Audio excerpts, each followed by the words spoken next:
अस्सलाम वालेकुम। पीएचपी के 15th ट्यूटोरियल में आपको खुशामदीद कहता हूँ और आज के इस ट्यूटोरियल में हम लोग सीखेंगे पीएचपी में स्विच स्टेटमेंट को।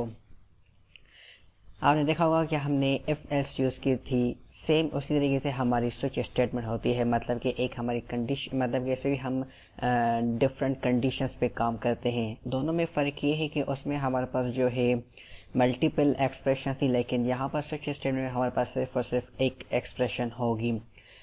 इफ़ एल्स में हम लोग लॉजिकल ऑपरेटर्स वगैरह यूज़ कर सकते थे, लेकिन यहाँ पर हमारे पास जैसे कि एक एक्सप्रेशन है तो यहाँ पर हम लॉजिकल ऑपरेटर्स यूज़ नहीं करते। ये एक स्विच का फ्लो होता है। बाकी हम जो है स्विच जो है अगर हमारे छोटे कामों के लिए हो, जहाँ पर हमारे पास एक एक्सप्रेशन हो, तो वहाँ पर हम स्विच स्टेटमेंट को यूज़ करते हैं। स्विच स्टेटमेंट किस तरह से लिखी जाती है, तो आइए उसे देखते हैं। सबसे पहले हम स्विच कीवर्ड लिखेंगे एंड इसके अंदर यहाँ पे एक्सप्रेशन आएगी एंड यहाँ पर हमारे केसेस होते हैं, जैसे केस। सो आइए इसको अब प्रैक्टिकली देखते हैं। एक वेरिएबल बनाता हूँ जिसको नाम देते हैं गेम का, और इसके अंदर लिखते हैं फुटबॉल। ठीक, एफ इसका इस्तेमाल करते हैं। और अब यहाँ पर स्विच के अंदर मैं उस वेरिएबल को कॉल करूँगा, मतलब कि गेम। अब यहाँ पर डिफरेंट कंडीशंस हम लिखेंगे कि अगर हमारी गेम फुटबॉल हो तो क्या लिखा हुआ है, अगर हमारी गेम क्रिकेट हो तो क्या लिखा है, और अगर हॉकी हो तो क्या लिखा है। जिस तरह से आपने वहाँ पर एफ एल्स में देखा था, और अगर आपको एफ एल्स याद नहीं है तो आप मेरे पिछले ट्यूटोरियल्स देख सकते हैं।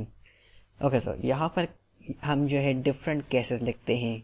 सो स्विच के बाद हम यहाँ पे केस लिखेंगे। अब जैसे कि हमारे पास फुटबॉल स्ट्रिंग वैल्यू है तो हम यहाँ पे कोटेशंस देंगे। अगर हमारे पास कोई नंबर्स होते तो वो नंबर देते हैं जो हमारा रिक्वायर्ड होता। ठीक है जी, तो यहाँ पर लिखते हैं फुटबॉल एंड उसके बाद हमारा यहाँ पे कॉलन आएगा। ठीक से देखिए, यहाँ पे कॉलन है, सेमी कॉलन नहीं है। ठीक है जी, उसके बाद हम लिखते हैं कि अगर फुटबॉल हो तो क्या लिखा हुआ है, तो वहाँ पर प्रिंट हो हमारा echo I am football player. उसके बाद हम यहाँ पे ब्रेक करते हैं। ब्रेक एक्चुअली क्या काम करता है, ब्रेक हमारे ब्लॉक ऑफ कोड से कर्सर को नीचे की तरफ मूव करता है। मतलब कि एक ब्लॉक ऑफ कोड से जंप करने के लिए हम ब्रेक यूज़ करते हैं। यहाँ पर ब्रेक लिखने का मतलब क्या है वो मैं आपको अभी समझाता हूँ थोड़ी देर में। ओके, अब यहाँ पर एक दूसरा केस लिखते हैं क्रिकेट का। ठीक, और echo I am cricket player and then break. Case third लिखते हैं हॉकी,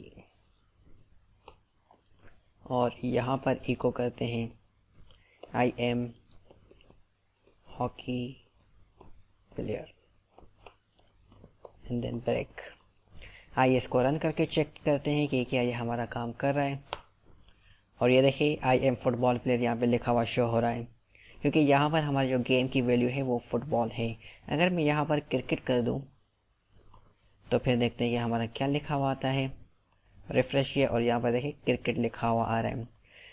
मतलब कि इसको अगर आप इजीली समझना चाहें तो वो आप पिछले ट्यूटोरियल्स में जैसे इफ़ एल्स इफ हम यूज़ कर रहे थे। मतलब कि इफ़ में एक कंडीशन लिखी, फिर एल्स इफ में एक कंडीशन लिखी, and then again else if में एक कंडीशन लिखी। सिमिलरली यहाँ पर भी वही केस है। और वहाँ पर जैसे एल्स इफ के बाद इन द एंड हम एल्स यूज़ करते थे, तो यहाँ पर हमारे पास होता है डिफ़ॉल्ट। डिफ़ॉल्ट के बाद हमारी कोई भी कंडीशन नहीं आएगी, मतलब कि डिफ़ॉल्ट अगर इनमें से कोई भी ऑप्शन नहीं हो तो क्या चीज़ प्रिंट होनी चाहिए। तो यहाँ पर लिखते हैं आई don't like any game and that's it.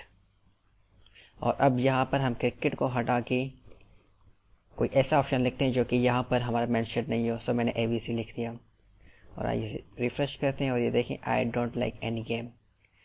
Okay जी, अब यहाँ पर ब्रेक का काम देखते हैं कि ब्रेक यहाँ पे क्या काम कर रही है। ब्रेक का एक्चुअली यहाँ पे क्या काम है कि अगर मैं यहाँ पे फुटबॉल लिखता हूँ कि जैसे ही ये वाली हमारी कंडीशन ट्रू होगी, केस फुटबॉल हो गया, तो ये वाली इको स्टेटमेंट प्रिंट करेगा एंड देन ब्रेक हो जाएगा। मतलब कि इसमें से फिर कोई भी कोड हमारा नहीं चलेगा और इस ब्लॉक ऑफ कोड से बाहर आ जाएगा, आउट ऑफ ब्लॉक। यहाँ पे मैं 2 बार BR लिखता हूँ ताकि लाइन ब्रेक हो। मतलब कि फुटबॉल के बाद डायरेक्ट हमारा ये जंप करके यहाँ पे आ जाएगा आउट ऑफ ब्लॉक के बाद। और अगर हमारी क्रिकेट होगी तो ये वाली कंडीशन चेक करेगा, फॉल्स होगी तो इसमें से कुछ भी प्रिंट नहीं होगा। एंड देन देखेगा कि यहाँ पे क्रिकेट हमारी जो ट्रू हो गई है, तो ये वाली स्टेटमेंट प्रिंट करेगा एंड देन यहाँ पर बाहर आ जाएगा। एंड अगर हम यहाँ से ब्रेक को हटा दें तो क्या होगा। सो पहले इसका एक बार आउटपुट देखते हैं, क्योंकि अभी नीचे हमारा और भी कुछ लिखा हुआ तो देखिए I am footballer and out of block. मतलब कि जैसे हमारी कंडीशन ट्रू हुई उसे प्रिंट करके फिर ब्लॉक के बाहर आ गया।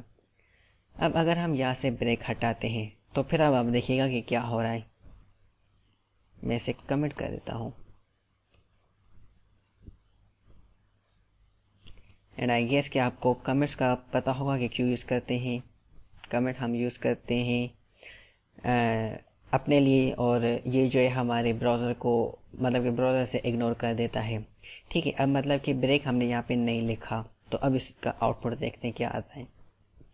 यहाँ पर देखिए I am footballer, I am cricket player, I am hockey player, I don't like any game.